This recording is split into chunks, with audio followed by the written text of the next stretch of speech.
Hello tout le monde, oui, je filme 2 vidéos d'affilée, je sais.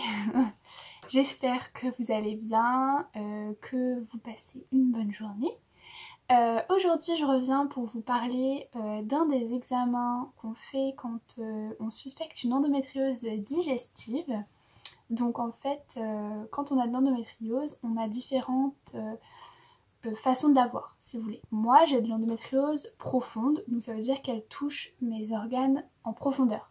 Il y en a, elles en ont pas en profondeur, c'est-à-dire ça va être directement sur l'utérus, sur la vessie, etc.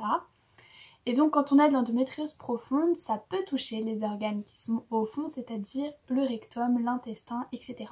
Sachant que on voulait m'opérer, en fait, avant une opération, on demande souvent de faire une endoscopie pour vérifier qu'il n'y ait rien dans l'intestin, qu'il n'y ait pas d'endométriose digestive. Donc, qu'est-ce que c'est? Parce que je vais vous parler en fait de l'endoscopie en général, puisque moi, quand on m'a dit que j'allais faire une endoscopie, j'ai paniqué, parce qu'en fait, sur internet, c'est une catastrophe en fait, hein. Clairement c'est une catastrophe, on connaît rien. Moi je me disais mais dans quelle position je vais être? Est-ce que je vais être anesthésiée et comment?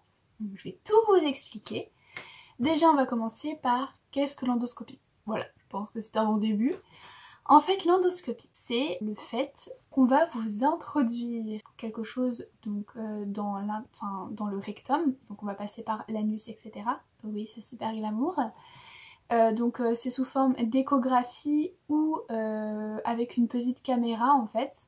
Et ça va permettre de regarder s'il y a des nodules, des lésions au niveau de la paroi de l'intestin ou à l'extérieur.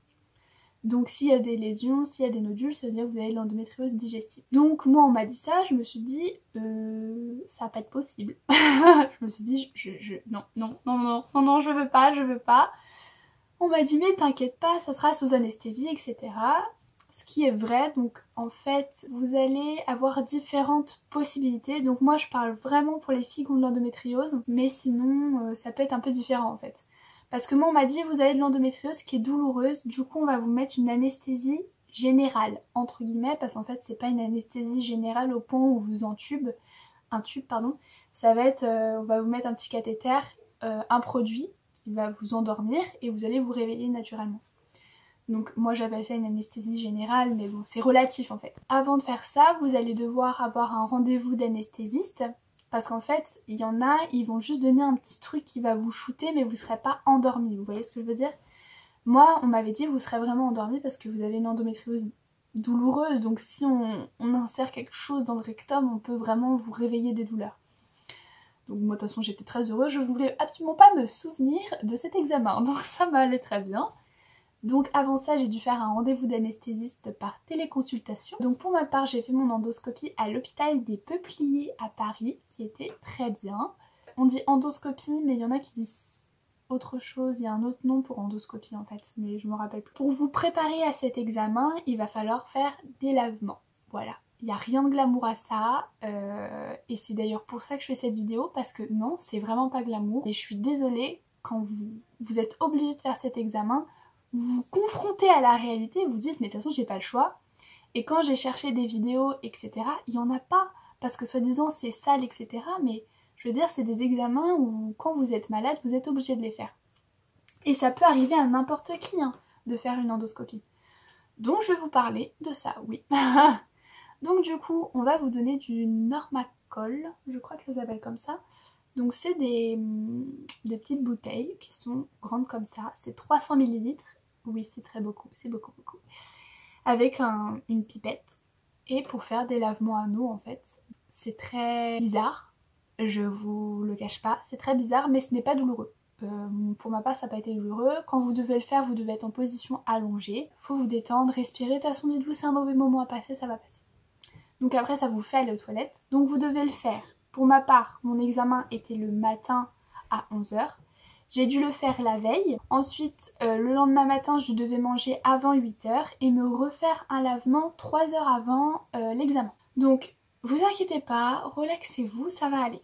Donc une fois arrivé à ce stade-là, vous vous présentez à l'hôpital, vous devez remplir des papiers parce que vous allez être soit sous anesthésie, enfin des papiers administratifs. On arrive, ils vous mettent votre petit bracelet trop mignon, Vous arrivez dans un de ces box où ils vous donnent une tenue opératoire, donc la Charlotte, la blouse avec le magnifique trou derrière avec le QLR.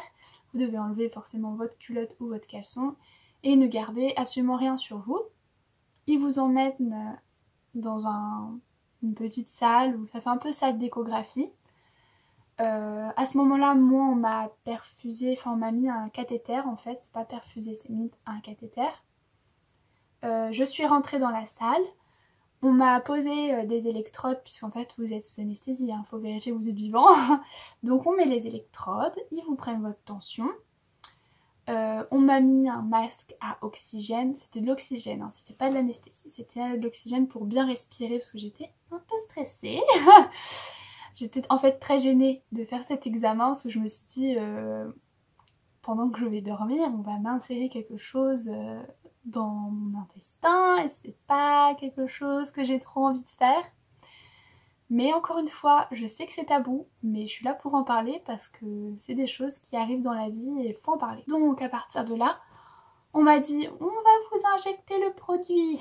On me l'a injecté en... J'ai vu flou en 1 seconde, je me rappelle de plus rien. Je me suis réveillée donc 1h30 après, j'ai fait un gros dodo.